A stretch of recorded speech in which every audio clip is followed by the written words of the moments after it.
آپ کے علماء سے بھی کہتا ہوں، بتانے کی باتیں تھوڑی، آنے والے مجمع کی جو ضرورت ہے، آپ کے سامنے وہ لوگ بیٹھے ہیں جن کو نماز کا نہیں پتا، ماں کا نہیں پتا، باپ کا نہیں پتا، رشتوں کا نہیں پتا، شریعت کا نہیں پتا، حلال کا کوئی پتا، حرام کا نہیں پتا، تو بتاؤ۔ میرے نبی سے پوچھا گیا یا رسول اللہ قیامت کب آئے گی؟ آپ نے کہا اللہ کو پتا ہے۔ کہا کوئی نشانی؟ کہا جب ماؤں کو ذلیل کیا جائے گا آ جائے گی۔ کیا عبد الحکیم کی مائیں سکھی اپنی اولاد سے؟ کیا عبد الحکیم کی مائیں ان کی آنکھیں ٹھنڈی ہیں اپنی اولاد سے؟ یہی کی سنا تھا ہوں۔ ایک بیٹی ماں سے کہہ رہی تھی بھوک نہیں، ہاں میری آنکھوں نے دیکھا، میرے کانوں نے سنا۔ 13-14 سال کی لڑکی بوڑھی ماں سے کہہ رہی بھوک نہیں، وہ آگے چپ، بس ساز خاموش ہیں، فریاد سے معمور ہیں ہم۔ وہ صرف رو رہی تھی، صرف رو رہی تھی، غالباً یاد کر رہی تھی جسے 9 مہینے پیٹ میں پالا، جس کے جنتے ہوئے سارا بدن دردوں میں تڑپ گیا، جس کو دودھ پلاتے ہوئے چھاتیاں لٹک گئیں، کبھی رات کو اٹھی، کبھی دن کو، کبھی پوتڑے دھوئے، کبھی پیشاب دھوئے، آج مجھے کہہ رہی ہے بھوک نہیں۔ ایک بیٹے کو سنا اپنے باپ سے کہہ رہا تھا تو آج تائیں میرے واسطے کی کیتا ہے؟ بیٹا باپ سے کہہ رہا ہے تو آج تائیں میرے واسطے کی کیتا ہے؟ اور آگے باپ کہہ رہا تھا اچھا میرا پتر، اوئے ہوئے ہوئے ہوئے ہوئے ہوئے ہوئے، کیا درد تھا ان الفاظ میں، اچھا میرا پتر۔ پرانی سنی بات ہے، مجھے اب رونا آ رہا ہے، تو آج تک میرے واسطے کی کیتا ہے؟ اب باپ کہہ رہا ہے اچھا میرا پتر۔ اس سے آگے اس کو سمجھ میں نہیں آ رہا تھا کیا کہوں، یہ مجھے کہہ رہا ہے کہ تو میرے واسطے کی کیتا ہے، ہر شے فنا کر چھڑی، تو آج تک میرے واسطے کی کیتا ہے۔ لہذا اس کو صدمے کی وجہ سے نا وہ بول نہیں پا رہا تھا، کہہ رہا تھا اچھا میرا پتر، اچھا میرا پتر۔ یہ ممبر سے بتانے کی باتیں ہیں۔ ایک صحابی آئے یا رسول اللہ میرا باپ مجھ سے پوچھتا ہی نہیں، میرا مال اٹھا کے خرچ کر دیتا ہے۔ ہم نے کہا اچھا بلاؤ۔ اسے بلایا گیا، اسے پتہ چلا میرے بیٹے نے میری شکایت کی ہے۔ تو عرب تو پیدائشی شاعر تھے، تو اس نے دکھ درد میں چند شعر کہے، زبان سے نہیں، دل ہی دل میں۔ جب وہ مسجد میں آئے تو جبریل پہلے آئے بیٹھے تھے کہ یا رسول اللہ، اللہ تعالیٰ کہہ رہے ہیں اس سے کہو وہ شعر سنا جو تیری زبان سے ادا نہیں ہوئے، رب نے سنے ہیں، پھر وہ شعر سناؤ، پھر تیرا کیس سنا جائے گا۔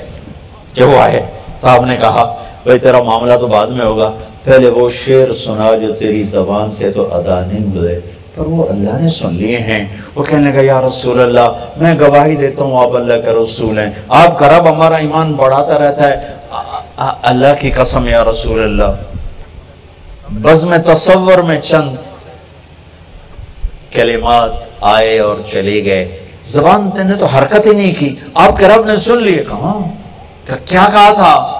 کہ بس میں نے یہ کہا تھا وَضَوْتُكَ مَوْلُودًا وَمُنْتُكَ يَافِعًا تَعُلُّ بِمَا أَجْنِي عَلَيْكَ وَتَنْهَلُ وَإِذَا ضَاقَتْكَ بِالسَّقْمِ لَمْ أَبِدْ لِسَقْمِكَ إِلَّا سَاهِرًا أَتَمَلْمَلُ كَأَنِّي أَنَا الْمَتْرُوكُ دُونَكَ بِالَّذِي تُرِكْتَ بِهِ دُونِي فَعِينِي تَحْمَلُ تَخَافُ الرَّدَى عيني عليك وإنها لتعلم أن الموت وقت مؤجل فلما بلغت السن بالغاية التي إليها مدى ما فيك كنت أؤمل جعلت جزائي غلظة وفظاظة كأنك أنت المنعم المتفضل فليتك إن لم تر حق أبوتي فعلت كما الجابر المجابر يفعل فأوليتني حق الجوار ولم تكن علي بمال دون مالك تبخل۔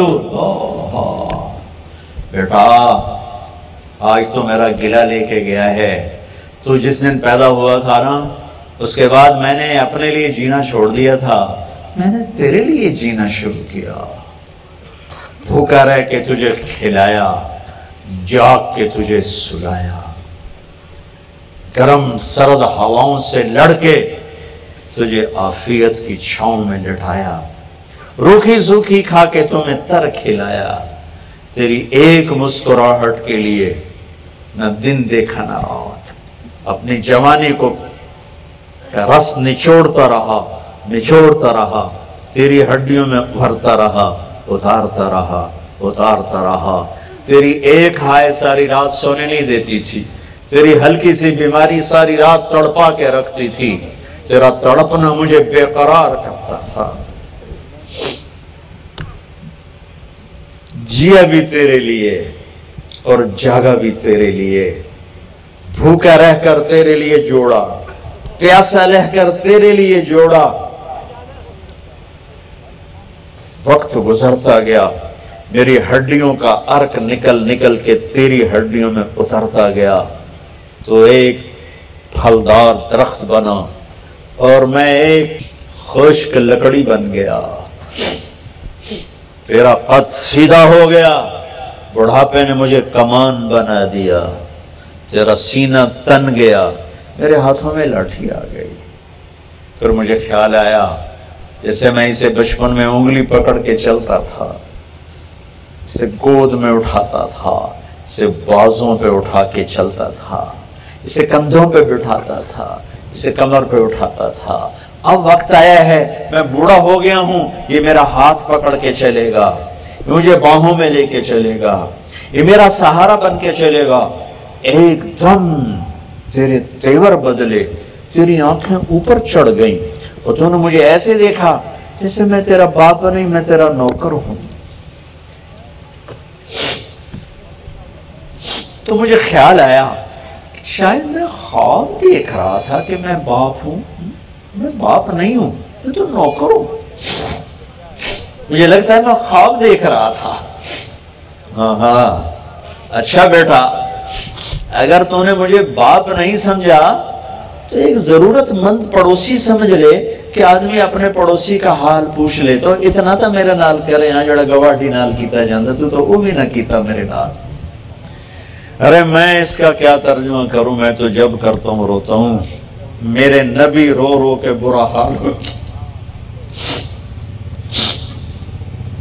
اور آپ نے اس نوجوان کو یہاں سے پکڑا، یوں جھٹک لگا، اٹھ جا، دور ہو جا میری آنکھوں سے، انت ومالک لابیک، دور ہو جا میری آنکھوں سے، تو اور تیرا سب کچھ تیرے باپ کا ہے۔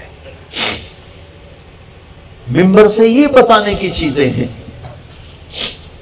آج باپ ڈرتے پھرتے ہیں جوان اولادوں سے، کہیں گریبان نہ پکڑ لیں، کہیں ذلیل و رسوا نہ کر دیں، جن ماؤں کی چھاتیاں لٹک گئیں دودھ پلا پلا پلا پلا، آج وہ چھپتی پھرتی ہیں، کہیں پتر ذلیل نہ کر دے، کہیں بیٹی ذلیل نہ کر دے۔ جب میرے نبی کہہ رہے ہیں قیامت کب آئے گی کہ جب ماؤں کو ذلیل کیا جائے گا، حالانکہ قیامت آئے گی جب کفر پھیل جائے گا، اگر نہیں جب ماؤں کو ذلیل کیا جائے گا قیامت آ جائے گی۔ آپ نے فرمایا جس نے ماں باپ کو دکھ دیا اس پہ اللہ کی لعنت، فرشتوں کی لعنت، زمین آسمان کی لعنت، نہ نماز قبول، نہ روزہ قبول، نہ صدقہ قبول، کیا کرو گے؟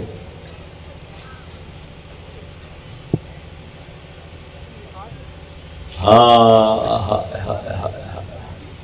بڑے شوق سے سن رہا تھا زمانہ، ہمیں سو گئے داستاں کہتے کہتے، سنانا کیا تھا، سنا کیا رہے۔ بھائیو آپ سے بھی کہتا ہوں، علماء سے بھی کہتا ہوں، دین پیش کرو، فرقہ واریت کو پیش نہ کرو۔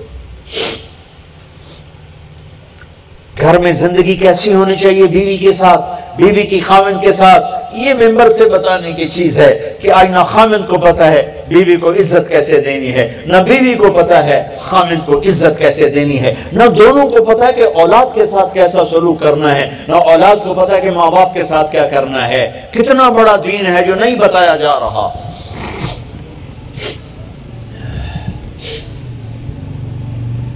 میرے نبی نے فرمایا سب سے بہترین مسلمان وہ ہے جو بیوی سے اچھا سلوک کرے۔ اور میرے نبی نے فرمایا میری شریعت میں سجدہ ہوتا تو بیوی سے کہتا خامند کو سجدہ کر، اور آپ نے فرمایا سب سے پہلے ترازو میں جو عمل تولا جائے گا وہ بیوی سے سلوک تولا جائے گا، اور بیوی کا خامند سے سلوک تولا جائے گا۔ اتنا خوبصورت رشتہ آج کتنا تباہ و برباد ہے، گھروں میں آگ لگی ہوئی ہے، پتہ نہیں اس آگ کو بجھانا کیسے ہے۔ میرے نبی والے اخلاق، میرے نبی والی پاکیزہ زندگی، میرے نبی کا درگزر اور معاف کرنا، یہ بتانے کی چیزیں کیا بتا رہے ہیں، کدھر لے جا رہے ہیں؟ جب بغداد پہ ہلاکو آیا تھا تو شیعہ سنی فساد و عروج پر تھا۔ جب بغداد پہ ہلاکو آیا تھا تو حنفی شافی مناظر عروج پر تھے۔ 317 ہجری میں حنبلی غیر حنبلی ایک آیت عسیٰ ان یبعثک ربک مقاما محمودہ پر جو علماء نے آگ بھڑکائی، ایک مجلس میں 300 آدمی ذبح ہو گئے۔ نہیں سمجھے تو پھر اللہ نے ہلاکو بھیج دیا۔ اس نے حنبلی شافی مالکی حنفی مقلد غیر مقلد شیعہ سنی سب ذبح کر کے دریاؤں میں بہا دیے۔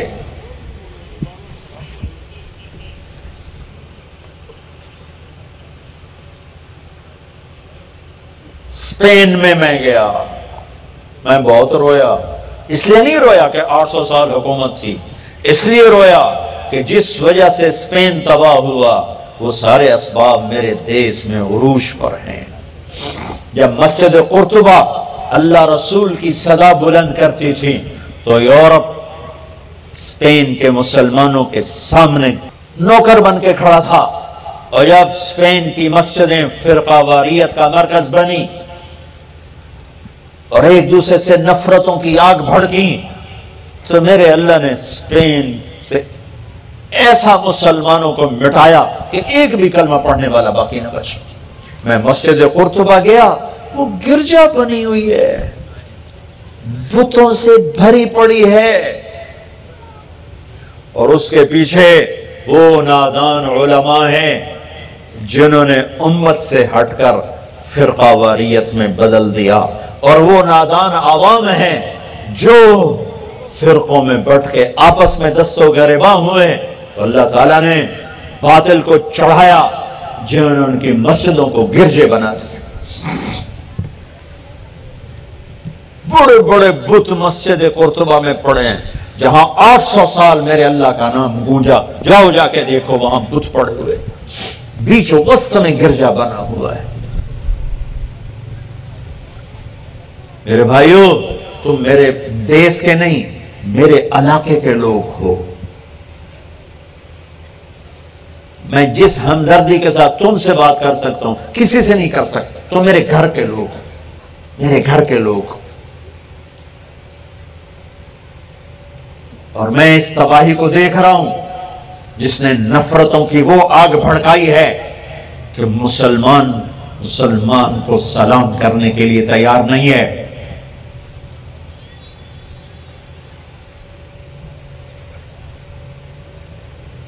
تو بھائیو، آؤ آج ہم امت بننے کی نیت کریں، مسلم بننے کی نیت کریں، مومن بننے کی نیت کریں، اپنے اپنے راستوں پہ چلو، لیکن اوروں کو عزت دو، اوروں کو عزت دو۔ علماء سے بھی عرض کرتا ہوں، امت بناؤ، امت بناؤ۔ ہاں، جو تمہارے مسائل عقائد ہیں جو پوچھنے آئے اپنے اس سوچ کے مطابق اس کو بتاؤ، ممبر کو فرقہ واریت سے پاک کر دو، یہاں اللہ کی تعریف کرو، اللہ کے نبی کی تعریف کرو، اللہ کی جنت بتاؤ، اللہ کی بندگی بتاؤ، ماں باپ کے حقوق بتاؤ، بیوی کے حقوق بتاؤ، خامند کے حقوق بتاؤ، اولاد کی زندگی بتاؤ، حلال کمانا بتاؤ، جنت کا راستہ بتاؤ، جنت کی نعمتیں بتاؤ، محبت کے فضائل سناؤ۔ تھوڑے مضمون ہیں بیان کرنے کے لیے، صرف ایک دوسرے کو توڑنا ہی مضمون رہ گیا ہے۔ تو میرے بھائیوں، آؤ آج ہم توبہ کریں کہ ہم آج کے بعد مسلم بن کے رہیں گے، مومن بن کے رہیں گے، امت بن کے رہیں گے۔ نیت کرتے ہو؟ سارے نیت کرتے ہو؟